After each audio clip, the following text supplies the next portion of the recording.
আসসালামু আলাইকুম। শুরুতেই জানিয়ে দিব আজকের গুরুত্বপূর্ণ সংবাদ শিরোনাম।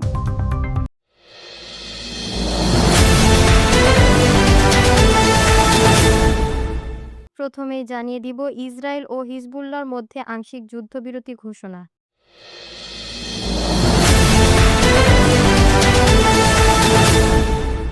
এবং জানিয়ে দিব ইরানের প্রেসিডেন্টের সঙ্গে ফোন আলাপ জাপানের প্রধানমন্ত্রীর, হরমুজ খুলে দেওয়ার আহ্বান।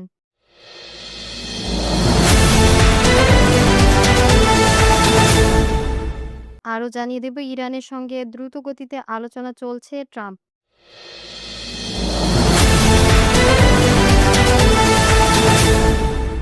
আরও থাকছে আল আকসার ইসলামী পরিচয় মুছে ফেলার পায়তারা করছে ইসরায়েল।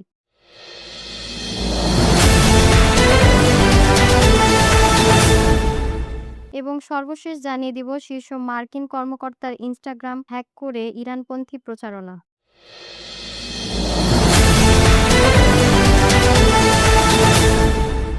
মধ্যপ্রাচ্যের দীর্ঘদিনের উত্তেজনার মধ্যে কিছুটা স্বস্তির বার্তা এসেছে লেবানন সীমান্ত থেকে। ইসরায়েল ও হিজবুল্লাহর মধ্যে সীমিত পরিসরে একটি আংশিক যুদ্ধবিরতি কার্যকর হওয়ার ঘোষণা দেওয়া হয়েছে। কয়েক মাস ধরে চলা পাল্টাপাল্টি হামলা, রকেট নিক্ষেপ এবং সীমান্ত সংঘর্ষের ফলে দুই পক্ষই উল্লেখযোগ্য ক্ষয়ক্ষতির মুখে পড়েছে। এমন পরিস্থিতিতে যুদ্ধবিরতির এই ঘোষণা আন্তর্জাতিক মহলেও গুরুত্বের সঙ্গে দেখা হচ্ছে। কূটনৈতিক সূত্রগুলোর মতে, যুদ্ধবিরতির আওতায় সীমান্তবর্তী কিছু এলাকায় সামরিক তৎপরতা কমানো হবে এবং নির্দিষ্ট অঞ্চলে হামলা থেকে বিরত থাকার বিষয়ে নীতিগত সম্মতি হয়েছে। যদিও এটি পূর্ণাঙ্গ যুদ্ধবিরতি নয়, তবুও বিশ্লেষকরা এটিকে সম্ভাব্য বড় সংঘাত এড়ানোর একটি গুরুত্বপূর্ণ পদক্ষেপ হিসেবে দেখছেন। কারণ সাম্প্রতিক সময়ে লেবানন সীমান্তে সংঘর্ষ এমন পর্যায়ে পৌঁছেছিল যেখানে যেকোনো মুহূর্তে তা পূর্ণমাত্রার আঞ্চলিক যুদ্ধে রূপ নিতে পারত। তবে পরিস্থিতি এখনো পুরোপুরি স্বাভাবিক হয়নি। উভয় পক্ষই নিজেদের মধ্যে সামরিক প্রস্তুতি অব্যাহত রেখেছে এবং সীমান্ত এলাকায় সেনা মোতায়েনও বহাল রয়েছে। ইসরায়েল বলছে তাদের নিরাপত্তার প্রতি কোনো হুমকি দেখা দিলে তারা দ্রুত জবাব দিবে। অন্যদিকে হিজবুল্লাহও জানিয়েছে লেবাননের স্বার্থ ও নিরাপত্তা রক্ষায় তারা প্রস্তুত রয়েছে। আন্তর্জাতিক বিশ্লেষকদের মতে এই যুদ্ধবিরতি কতদিন স্থায়ী হবে তা নির্ভর করবে আগামী কয়েক সপ্তাহের ঘটনা প্রবাহের উপর। কারণ গাজা যুদ্ধ, ইরান ইসরায়েল উত্তেজনা এবং লেবানন সীমান্তের পরিস্থিতি এখন একে অপরের সঙ্গে গভীরভাবে সম্পর্কিত। ফলে সামান্য উস্কানিও নতুন করে সংঘাত ছড়িয়ে দিতে পারে।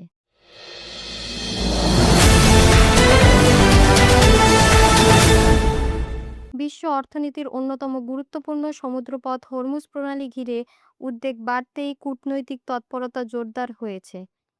এবার ইরানের প্রেসিডেন্টের সঙ্গে টেলিফোনে কথা বলেছেন জাপানের প্রধানমন্ত্রী। আলোচনার অন্যতম প্রধান বিষয় ছিল হরমুজ প্রণালীতে স্বাভাবিক নৌ চলাচল নিশ্চিত করা এবং আঞ্চলিক উত্তেজনা কমানোর উপায় খুঁজে বের করা। জাপানের প্রধানমন্ত্রী ইরানের প্রেসিডেন্টকে অনুরোধ জানিয়েছেন যেন হরমুজ প্রণালীতে জাহাজ চলাচলের পথ দ্রুত স্বাভাবিক করা হয়। কারণ বিশ্বের উল্লেখযোগ্য পরিমাণ তেল ও গ্যাস এই জলপথ দিয়ে পরিবহন করা হয়। ফলে যেকোনো ধরনের নিরাপত্তা সংকট আন্তর্জাতিক জ্বালানি বাজারে বড় ধরনের অস্থিরতা তৈরি করতে পারে। ফোনালাপে দুই নেতা আঞ্চলিক স্থিতিশীলতা বজায় রাখার প্রয়োজনীয়তার উপর গুরুত্বারোপ করেন। জাপান দীর্ঘদিন ধরেই মধ্যপ্রাচ্যে ভারসাম্যপূর্ণ কূটনৈতিক অবস্থান বজায় রেখে চলছে এবং তারা চায় সংঘাতের পরিবর্তে আলোচনার মাধ্যমে সমাধান হোক। বিশ্লেষকদের মতে হরমুজ প্রণালী শুধু মধ্যপ্রাচ্যে নয় বরং পুরো বিশ্বের অর্থনৈতিক নিরাপত্তার সঙ্গে জড়িত। তাই এই জলপথ দিয়ে যেকোনো উত্তেজনা, তেলের দাম বৃদ্ধি, সরবরাহ সংকট এবং বৈশ্বিক বাজারে অস্থিরতার কারণ হতে পারে। এমন পরিস্থিতিতে টোকিওর এই কূটনৈতিক উদ্যোগকে অত্যন্ত গুরুত্বপূর্ণ হিসেবে দেখা হচ্ছে।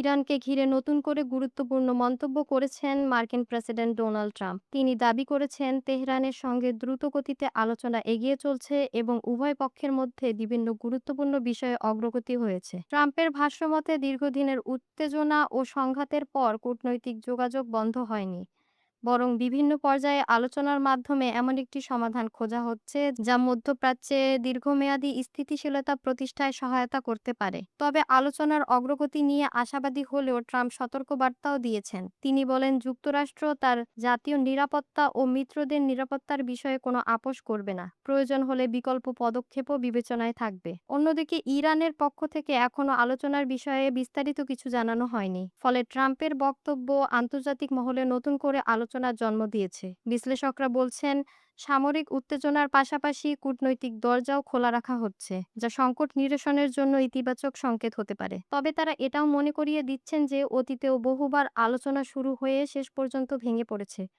ফলে বাস্তব অগ্রগতি দেখতে হলে আরও সময় প্রয়োজন হবে।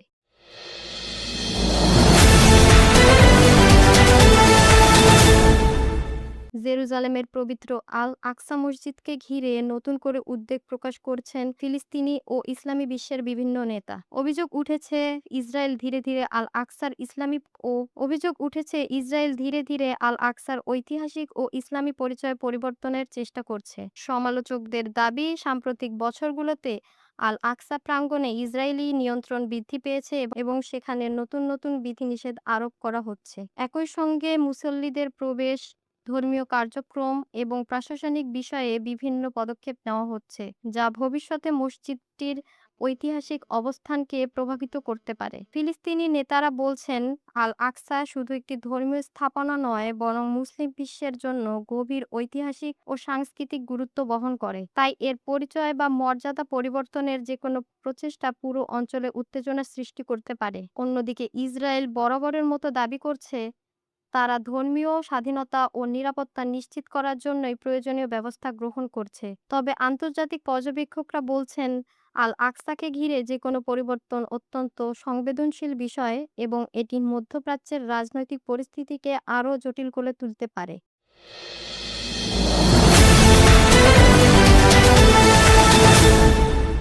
সাইবার যুদ্ধের নতুন এক ঘটনা সামনে এসেছে যুক্তরাষ্ট্রে। দেশটির এক শীর্ষ কর্মকর্তার ইনস্টাগ্রাম অ্যাকাউন্ট হ্যাক করে সেখানে ইরানপন্থী বিভিন্ন বার্তা ও প্রচারণামূলক পোস্ট প্রকাশ করা হয়েছে বলে অভিযোগ উঠেছে। ঘটনার পরপরই সংশ্লিষ্ট কর্তৃপক্ষ তদন্ত শুরু করেছে।